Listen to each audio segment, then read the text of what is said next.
everyone, to Collect Jurassic here with a massive Mattel Jurassic toy unboxing. I had to pull the camera way back so I could get the whole table in frame because we're unboxing a huge toy today.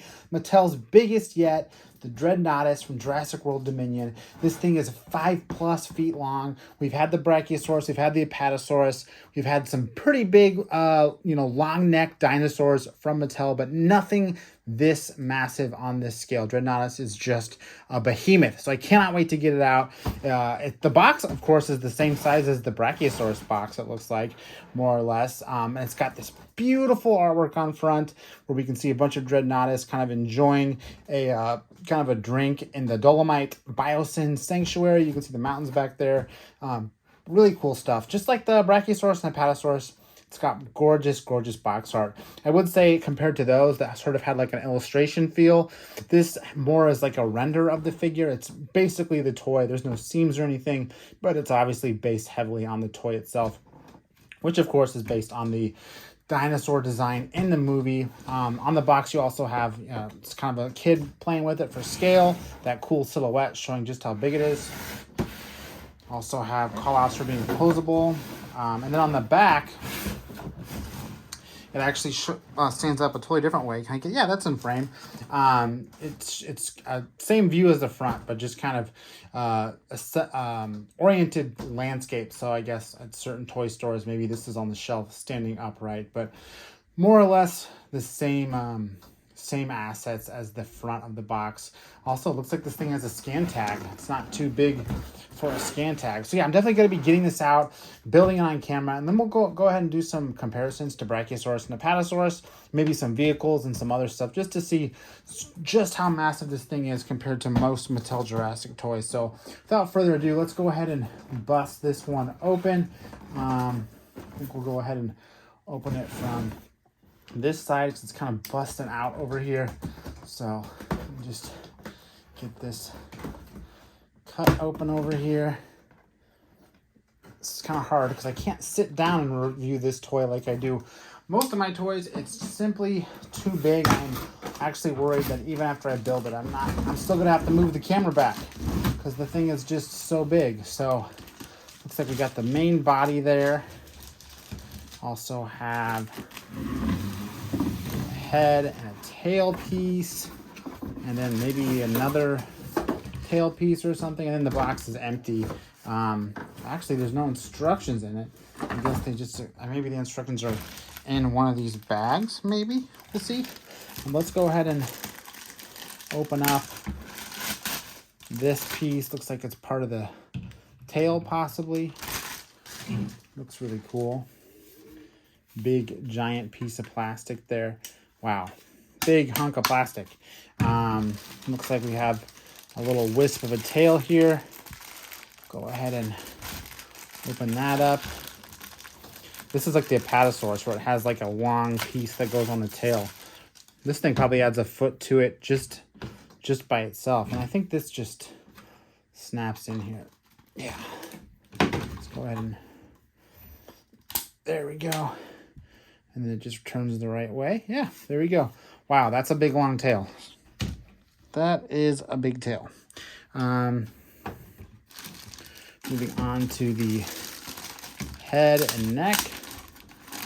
Go ahead and pull old Dread out here. You can already see that the head is bigger than any of these other Mattel long neck dinosaurs.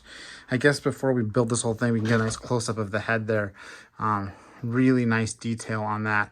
The painted eye. Mouth is painted. Teeth are painted.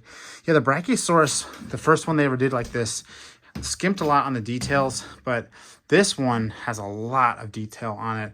A lot more paint on it, for sure. So that's the head piece of it with its limited articulation. Yeah, I think that's it. Oh yeah, this moves too. So we can move its head a little bit, which is kind of nice. You do kind of get that pattern breaking right here, which is a little awkward, but otherwise, if you do it subtly, it's kind of cute. So there's the head and neck. Whew, all right. Moving on to the largest piece of plastic in that box, the body. We can get this out. There it is. It's got a big, giant piece for the neck. Wow. All right, let's get these legs posed. All right. Whew. That thing is huge. Okay. Make sure we get the legs all posed the way they're supposed to go. Yeah. That's pretty good, I think. That one needs to go down. Okay, there we go. And then we'll put the tail on.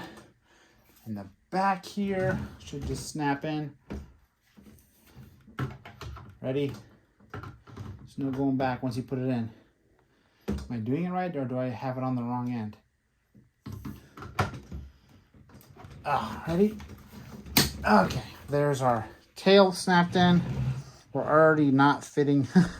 We're already not fitting the frame. So once I put the head on, we're not going to be able to see the full length of this thing. This thing is huge. It's longer than my shelves. This is crazy. Okay, well, here we go. Here goes the head. Oh, wow. Wow, that thing is huge. Oh, no, the face isn't quite in the frame. If I push him all the way back, maybe, you can see just how massive this thing is. Wow. Almost got it all on the table. This thing is, it's long is what it is. It's just a really, really long toy. It's just really, really long. But I think what I can actually do is, let's play the articulation here. The neck moves up so you can maybe it fits in the frame a little bit better there. So, but when you put the head all the way down, that thing is really long, but still looks quite impressive at that raised height. And I actually think it has another joint here in the mid neck, so you can even do a little bit more posing up there. So yeah, let's go over the articulation real quick. You just saw me move this big giant main body joint that makes the neck go all the way up or all the way down. You have this mid-level joint that lets it go back and forth. And then earlier you saw me play with this. Is that still in frame? No, it's not. Move this guy back down. Oh, this mid-level joint lets you move the head back and forth. Of course, you have the mouth that opens. You have the legs that move. And then you have the tail that moves back and forth. And that little piece on the end that also moves. So packed with articulation. It's huge. They could have just done one large kind of neck piece, but they chose to have all this added articulation, and that I think makes it fun. It makes it fun to pose too. It's huge. Doesn't fit in the camera, but it's huge. So go ahead and see if we can push him back a little bit and get him in. Let's talk about some of the detail on this guy because it's huge. You're obviously seeing it from far away, but it's got some really nice detail on it too. You can see all these bumps and scales, big giant folds along the belly. Really, really cool. Wow, look at that. It also has this plastic marbling effect that a lot of the Mattel dinosaurs have. So if you can see, there's like flecks of light colored plastic. What they do is they basically swirl in a different colored plastic into the base plastic, and that kind of gives it some extra texture, some extra detail. Let me go ahead and turn this guy around without knocking a bunch of stuff over so we can look at him this way. So there's more of that texture right there. He's got a weird little stripe on his tail of it right here too. That's just plastic mixed in, but it does give the base plastic some nice coloration. Also have that cool pattern all the way on the top of the figure. Oh, here's the scan tag. Don't want to miss that. Huge scan tag. I'm on the wrong side of it, so I'll try to remember to turn it around later, but it's big. It's a big, giant scan tag. Wow, this thing is so cool. I do want to do some comparisons of it against other toys. Obviously, we want to see how big this thing looks against Brachiosaurus and Apatosaurus, but I would like to go do some kind of some Jurassic World comparisons too. One that I've been dying to do since I got it was take one of these little locusts, right? Remember the beginning of the Dominion prologue? They were feasting on one of his legs. So let's go ahead and see how small that is. You can literally recreate the scene from the prologue. I mean, that thing is That thing is teeny tiny compared to old Dread here. Just incredibly small. And of course, moving on up the food chain, we have a human. We have Alan Grant here. Obviously dwarfed in size by it. Granted, I have the head a little low. If we want to make this like the movie, we really should move it up like that. Is it still in frame? Yeah. So, I mean, he's just so small compared to it. Of course, we have Biosyn vehicle, the helicopter from the movie. They even fly the helicopter in at the end and try to land. And the Dreadnoughtus is in the way, so I feel like this is a pretty faithful proportion of toy helicopter and Dreadnoughtus, of this thing coming in and being like, you know, scared away by such a massive dinosaur. So those actually scale really, really well next to each other. If you see I'm holding the cockpit right up to the face, and it's huge. In fact, we can also really do that. Sorry, this thing is just very, very large to move around while I'm trying to do this review. So go ahead and get a little closer to the head there. You can see the helicopter landing right next to it. So just a massive, massive toy. Get Grant up there again. He's pretty small compared to that thing. He's definitely not like Owen and the Apatosaurus in Jurassic World. Much larger dinosaur in this case. What else can we do? Well, we all know the Jurassic World Dominion. One of its most famous additions was the Giganotosaurus. So let's go ahead and get him in frame. He's also going to be dwarfed in size by this massive dinosaur. So, yeah, I mean, definitely, Giga's not a small figure. It's a pretty big one. And there's Dreadnoughtus just completely dwarfing it in size. It's so cool to see just how big this thing is. It is huge. I can't quite fit it in the frame. I want to keep its head in the frame at least. So that's Giga and Dread. Pretty nice comparison there of another Dominion dino. But let's go ahead and see. Let's get crazy. Let's see if we can fit all three of Mattel's big dinos all on my review table. Do I think we can do it? Probably not. But I'm going to try. If not, we can just do one by one comparison. Let's put Dread way in back because Dread's the biggest. And then next up, we'll go ahead and grab Apatosaurus. And if you're interested in seeing reviews for these, I have them individually for Apatosaurus and Brachiosaurus. So you can see right there, Apatosaurus is, you know, not a small figure either, but obviously way shorter than Dread here by about a foot at the end from tail to tail. And then the head, you know, neck is just incredibly small. It's way, way, way smaller. So, you know, it's funny they're the same price point figures, but Dread is just so much bigger. So much bigger. It's crazy just how much bigger it is. Again, I can't quite get it in the frame. So you can see I simply don't have enough room in my toy room. Yeah, I mean, that's a good comparison of just how colossal Dread is compared to Apatosaurus. So there's your comparison there. They're both big, giant, plasticky figures. They do have that in common, but other than that, Dread is bigger in every way.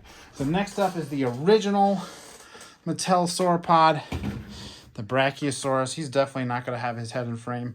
So let me just do some adjustments there. Oh, man. Any better? Any better? There we go. All three in frame. I'll go ahead and just do a direct Brachiosaurus comparison. We'll get Apatosaurus out of the way. So Brachiosaurus was the first one. Used to be the tallest, but I definitely think Dread can. Yeah, its neck is definitely not as long as Dread. Even if you straightened out its curve, it's still a little short. Its tail is way shorter. That's kind of by design. I don't think Brachiosaurus had incredibly long tails. It's like 18 inches shorter. It's much shorter, but the head, if I put both of these heads up, far as they'll go. Can you see that? Push this guy back a little bit. This has been a fun review to maneuver around these giant dinos. Go ahead and move this guy over here. Here we go. So Dread is just barely beating him out. Just barely. Not by a lot, but he's definitely just a tiny bit higher than Brachiosaurus, which is pretty cool. That they're so tall. But man, yeah, just crazy how this thing dwarfs these already impressively large figures. Go ahead and move his neck. I like his neck sort of like there.